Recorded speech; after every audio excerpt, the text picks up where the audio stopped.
பாரதிய ஜனதா கட்சியின் தொண்டர்களின் கடுமையான உழைப்பினால் மரியாதைக்குரிய எங்களது அகில பாரத தலைவர் அமித்ஷா அவர்களின் நிர்வாக திறமையினாலும் கடுமையான உழைப்பினாலும் இவை எல்லாவற்றிற்கும் மேலாக மரியாதைக்குரிய நரேந்திர மோடி அவர்களின் திட்டங்களினாலும் உழைப்பினாலும் ஒரு மாபெரும் வெற்றியை 5 மாநிலங்களிலும் பாரதிய ஜனதா கட்சி பெற்றிருக்கிறது. உத்தரப்பிரதேசத்தை பொறுத்தமட்டில் இரட்டை வெற்றியை பெற்றிருக்கிறார்கள். 203 தான் அறுதி பெரும்பான்மை ஆட்சி அமைப்பதற்கு வேண்டும் என்ற நிலையில் அதிகமாக 100 இடங்களை தாண்டி பெற்றுக்கொண்டிருக்கிறார்கள். அதே போல உத்தரகாண்டிலும் அறுதி பெரும்பான்மையை விட அதிகமாக பெற்றிருக்கிறார்கள். பஞ்சாபில் கூட ஏற்கனவே 12 எம்எல்ஏக்கள் 2 மந்திரிகள் வைத்து நாங்கள் அங்கே ஒரு நிர்வாகத்தில் குறைந்த அளவிற்குத்தான் பங்கீடு பெற்றிருந்தோம். பஞ்சாபில் கூட நல்ல சதவீதத்தில் வாக்குகளை பெற்று வருகிறோம். அதனால் பாரத தேசம் முழுவதும் கர்நாடகா மாநிலத்தை தவிர வேறு எந்த பெரிய மாநிலத்திலும் காங்கிரஸ் இல்லை. காங்கிரஸ் இல்லாத ஒரு பாரதம் உருவாகி கொண்டிருக்கிறது என்று மரியாதைக்குரிய நரேந்திர மோடி அவர்களின் வார்த்தை இன்று உண்மையாகி கொண்டிருக்கிறது. உத்தரப்பிரதேசம் போன்ற பெரிய மாநிலங்களில் பல விதமான விமர்சனங்களை வைத்து தொங்கு சட்டசபை வரும் என்று சொன்னார்கள். மதவாத சக்திகளை உள்ளே விட்டுவிடக்கூடாது என்பதற்காக நாங்கள் யார் கூட வேண்டுமானாலும் சேருவோம் என்று அகிலேஷ் யாதவ் போன்றவர்களெல்லாம் சொன்னார்கள்.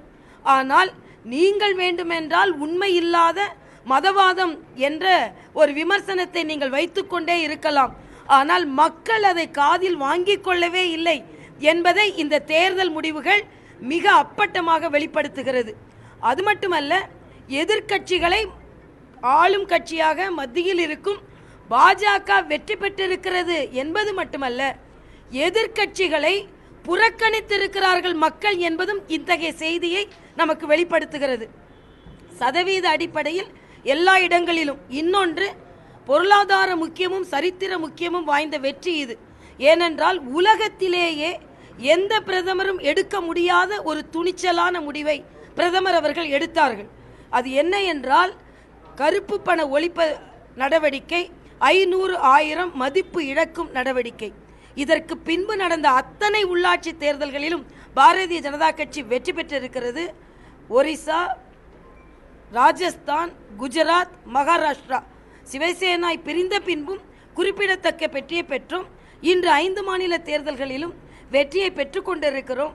அப்படி என்றால் இந்த தேசத்தின் மக்கள் மரியாதைக்குரிய மோடி அவர்களின் முடிவுக்கு முற்றிலுமாக ஒத்துழைத்து அவர் பால் பக்கபலமாக இருந்து கொண்டிருக்கிறார்கள் என்ற செய்தியை இந்த வெற்றி மூலம் பாரத தேசத்தின் மக்கள் எதிர்க்கட்சிகளுக்கு அரைந்தால் போல் கொடுத்திருக்கிறார்கள்.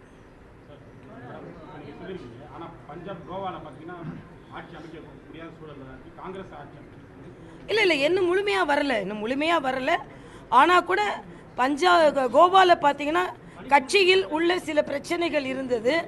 அங்கே கட்சியில் சில பேர் வெளியேற்றப்பட்டார்கள்.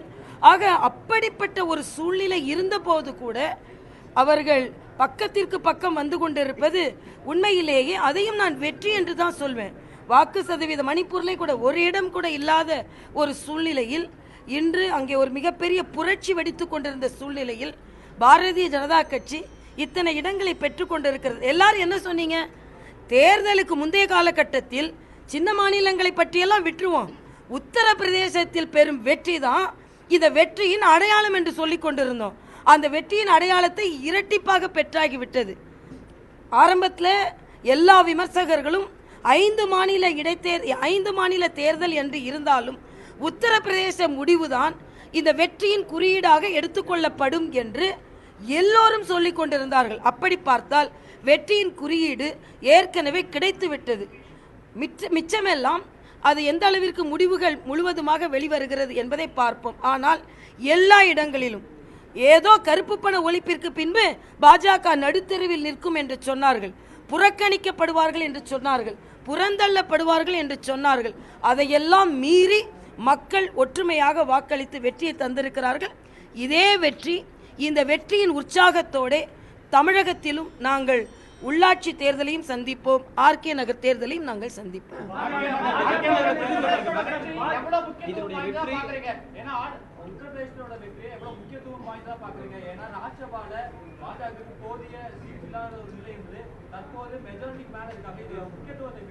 நிச்சயமாக இது முக்கியத்துவம் வாய்ந்த வெற்றி.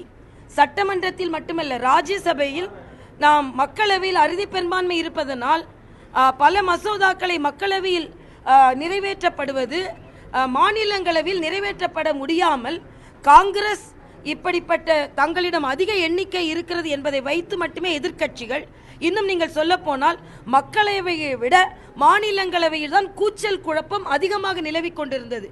இன்று உத்தரப்பிரதேச மக்கள் ஒற்றுமையுடன் வாக்களித்து அறுதி பெரும்பான்மையோடு அதிகம் கொடுத்திருப்பது, அங்கே சட்டமன்றத்தில் அதிக எம்எல்ஏக்கள் என்ற கருத்தை விட ராஜ்யசபையில் மாநிலங்களவையில் அதிக பாராளுமன்ற உறுப்பினர்கள் என்று வரும்பொழுது மாநிலங்களவையிலும் பாராளுமன்ற உறுப்பினர்களின் எண்ணிக்கை பாரதிய ஜனதா கட்சிக்கு அதிகரிக்கும் பொழுது அது இன்னும் மக்கள் நல திட்டங்களை எதிர்ப்புகள் இல்லாமல் கொண்டு வருவதற்கு இன்னும் உதவியாக இருக்கும் என்பது எனது கருத்து.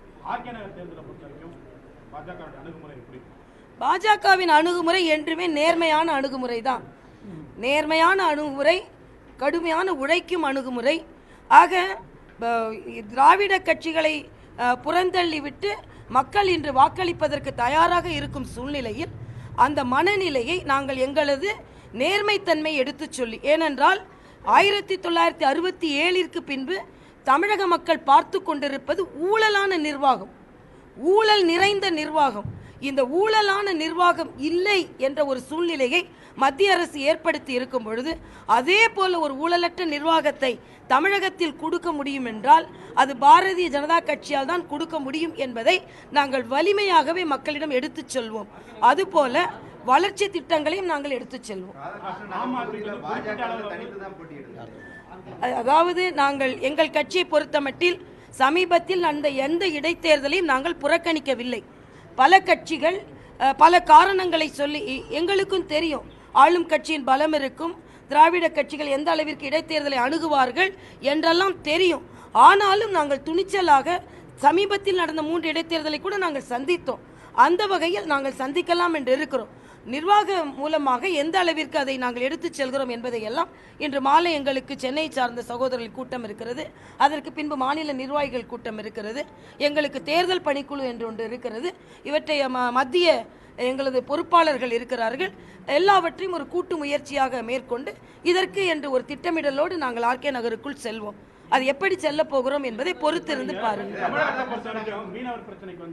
பாஜக ஆட்சி வந்தா ஒண்ணுமே நடக்காது அப்படின்னு சொல்லி நீங்க என்ன சொன்னீங்க? காங்கிரஸ் ஆட்சியாளர்கள் சுட்டுக் கொல்லப்பட்டாங்க, இப்ப அந்த மாதிரி சம்பவம் இல்லை. ஆனா இப்ப பாத்தீங்கன்னா மீனவர் சுட்டுக் கொல்லப்பட்டிருக்காங்க. இதுக்கு நீங்க என்ன சொல்றீங்க? 2.5 வருஷமா சுட்டுக் கொல்லப்படல. அதான் அப்படி இல்ல, உடனே அப்படி கேட்காதுங்க. 2.5 வருஷமா நடக்கல. நேற்று 78 மீனவர்கள் விடுதலை செய்யப்பட்டிருக்கிறார்கள். 5 மீனவர்கள் தூக்கு கயிற்றுக்கு பக்கத்துல இருந்து விடுவிச்சாங்களா இல்லையா? என்னோட கவலை என்னன்னா 5 மீனவர்கள் விடுவித்ததை இல்ல. ஒரு நிமிடம் நான் சொல்றேன். ஆக பாரதிய ஜனதா கட்சி மீனவர்களின் நண்பன் என்பதை ஏற்கனவே நிரூபித்து இருக்கிறார்கள். திடீரென்று ஒரு சம்பவம் நடந்திருக்கிறது, அதை முற்றிலுமாக நாம் ஒப்புக்கொள்ளவில்லை. ஆனால் அந்த ஒரு சம்பவத்தை வைத்து பாரதிய ஜனதா கட்சி மீனவர்கள் நலனில் அக்கறை எடுத்துக்கொள்ளவில்லை என்பதை சொல்ல முடியாது. அதற்காக தான் சொல்றேன். நேற்று இவ்வளவு நாள் கடுமையாக சிறையில் வாடிய சகோதரர்கள், மீனவ சகோதரர்கள் நேற்றைய தினம் விடுவிக்கப்பட்டிருக்கிறார்கள். ஆக இது ஒரு சம்பவம் துரதிருஷ்டவசமானது. ஆனால் இந்த சம்பவம் நடந்து 24 மணி நேரத்திற்குள் இந்திய ஹை கமிஷனரை கூப்பிட்டு அவர்கள் இலங்கை பிரதமரை சென்று பார்த்து முதல் விசாரணை முடிந்து அதில் பார்த்தீங்கன்னா இலங்கை ராணுவம் நாங்கள் சுடலைன்னு சொல்கிறாங்க. ஆனால் அதை நான் முழுகிறோமா நம்புகிறோமா இல்லையா என்று சொல்கிறேன். நான் கூட சொன்னேன், அவர்கள் உடம்பில் பாய்ந்த குண்டுகளை எடுத்து நாம் விசாரிக்க வேண்டும். இன்னொன்று இன்னைக்கு ஒன்று சொல்கிறாங்க, ஜிபிஎஸ் கருவி என்ன எங்களுக்கு சமர்ப்பிக்கலை, லேட்டாக தான் சமர்ப்பித்தாங்கன்னு சொல்கிறாங்க. ஆக எல்லாம் தீர விசாரிக்க வேண்டும். மீனவ சகோதரர்கள் மீது அதிக அக்கறை உள்ள கட்சியாக பாரதிய ஜனதா கட்சி இருக்கிறது. நான் சொல்றேன், 2.5 வருடமாக மிக தெளிவாக நாங்கள் மரியாதைக்குரிய சுஷ்மா சிவராஜை பார்க்கும்போது அவங்க சொன்னது, நாங்கள் இலங்கைக்கு அழுத்தம் கொடுத்திருக்கிறோம், எந்த வகையிலும் மீனவ சகோதரர்கள் தாக்கப்படக்கூடாது என்று. ஆக 2.5 வருடமாக இத்தகைய சம்பவங்கள் நடைபெறவில்லை. நான் ஏற்கனவே எனது பேட்டியில் வருத்தம் தெரிவித்து சொன்னது, இதுவே பாஜக ஆட்சியில் நடந்த முதல் சம்பவமாகவும் கடைசி சம்பவமாகவும் இருக்க வேண்டும் என்று நாங்கள் சொல்லி இருக்கிறோம். அதேபோல மீனவர் பிரச்சனை தீர்ப்பதற்காக நீங்க தனி அமைச்சகம் அமைக்கப்பட்டிருந்தீங்க. அதே போல ஆழ்கடல் மீன் பிடிப்பதற்கான அனைத்து நடவடிக்கை எடுக்கப்படும். அதுக்கான அறிக்கைகள் எல்லாம் நீங்க கச்சத்தீவு மீட்போம் அப்படின்லாம் சொல்லியிருந்தீங்க. நடவடிக்கை இதுவரை அதாவது எந்த ஒரு நடவடிக்கையும் இல்லைன்னு சொல்ல. முந்தா நேத்து பிரதமர் அலுவலகத்திலிருந்து வெளிவந்த அறிக்கையை படித்தீர்களா இல்லையா? தெளிவாக பிரதமர் சொல்லி இருக்கிறார், 8 லட்சம் கோடியில் சாகர்மாலா திட்டம் நிறைவேற்றப்படுகிறது, இதில் மீனவர்கள் அதிகமாக பலனடைவார்கள். அதே நேரத்தில் பிரதமர் அலுவலகத்திலிருந்து வந்த குறிப்பு 1 கோடி ரூபாய் ஆழ்கடல் மீன்பிடிப்பிற்காக மீனவ குழுக்களுக்கு கொடுக்கப்படும், அதில் 50% மானியத்தோடு கொடுக்கப்படும், ஆழ்கடல் மீன்பிடிப்பு ஊக்கப்படுத்தப்படும், ஆழ்கடல் மீன்பிடிப்பில் ஊக்கப்படுத்தப்பட்டு அவர்களின் பொருளாதார மேம்பாடு அடையும் பொழுது அவர்கள் எல்லை தாண்ட மாட்டார்கள். அதே போல இலங்கை சிறையில் வாடும் அத்தனை மீனவர்களும் மீட்கப்படுவார்கள். ஆக இவ்வளவு நடந்து கொண்டிருக்கும் பொழுது எதுவுமே நடக்கல அப்படின்ற வாதத்தை வைக்காதீர்கள். தொடர் கப்பற்படை கப்பல்களோ மற்ற ரோந்து கப்பல்களோ தங்களுடைய பணியை தமிழக பகுதியில் ஆற்றாமல் இருக்கிற ஒரு குற்றச்சாட்டு. அதாவது எப்படி? நான் ஒன்று கேட்கிறேன். இலங்கையை சார்ந்த மீனவர்கள் கைது செய்யப்பட்டார்களா இல்லையா? முந்தானேத்திற்கு முந்தைய நாள் 8 பேர் கைது செய்யப்பட்டிருக்கிறார்கள். ஒரு நிமிடம், நான் சொல்றது கேளுங்க. 8 மணி அப்படி இல்லையே, 8 பேர் கைது செய்யப்பட்டிருக்கிறார்களா இல்லையா? இந்திய கடற்படை பணியாற்றவில்லை என்றால் எப்படி 8 இலங்கை மீனவர்கள் கைது செய்யப்பட்டிருப்பார்கள்? அதற்கு பின்பு 2 இலங்கை மீனவர்கள், அது கோர்ட்ல கூட சொல்லியிருக்காரு நீதிபதி, இலங்கையை மீனவர்களை எப்படி இந்திய கடற்படை நடத்துகிறது என்பதை இலங்கை கடற்படை பார்த்து நடந்து கொள்ள வேண்டும் என்று. ஆனால் பாலிசி டிசிஷன் வரி 2.5 ஆண்டு காலம் எந்தவித தாக்குதலும் இல்லாமல் நடந்து கொண்டிருக்கிறார்களா? இனிமேலும் தாக்குதல் நடக்காமல் இருக்கிறது என்பதுதான். ஆக இலங்கை சார்ந்தவர்களை நாம் கைது செய்யவில்லை என்றால் பரவாயில்லை. இலங்கை சார்ந்தவர்கள் 4 நாட்களுக்குள் 10 பேர் கைது செய்யப்பட்டு இலங்கை மீனவர்கள் நம் தமிழக சிறையில் இருக்கிறார்கள் என்பதையும் நாம் உணர வேண்டும் என்பது நான் கேட்கிறேன். விவசாயிகளோட தற்கொலை வந்து தொடர்ந்து தமிழகத்தில் இருக்கு. மத்திய அரசாங்கம் பாத்தீங்கன்னா உச்சநீதிமன்ற தீர்ப்பையும் வந்து அதாவது நான் ஒன்றை இங்க சொல்ல விரும்புறேன்ப்பா, இங்கே எதிர் விமர்சனங்கள் அதிகமாக வருகிறது. 5 மாநிலங்களில் மக்கள் வெற்றியை கொடுத்திருக்கிறார்கள். ஆக இந்த வெற்றி ஏதோ சாமானியமாக வந்த வெற்றி அல்ல. மரியாதைக்குரிய பிரதமர் அவர்களின் அணுகுமுறைக்கும் மரியாதைக்குரிய பிரதமர் அவர்களின் திட்டங்களுக்கும் கிடைத்த வெற்றி.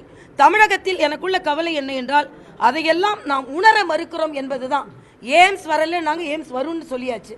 இதற்கு முன்னால் ஆண்ட 10 ஆண்டுகளில் யாரும் அதை செய்யவில்லை.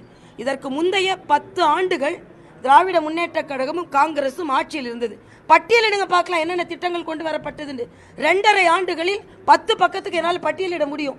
இன்றைய காலகட்டத்தில் இந்த நேரத்தில் வெற்றியை கொண்டாடுவோம். வருங்காலத்தில் வெற்றியை கொண்டு வரும் அளவிற்கு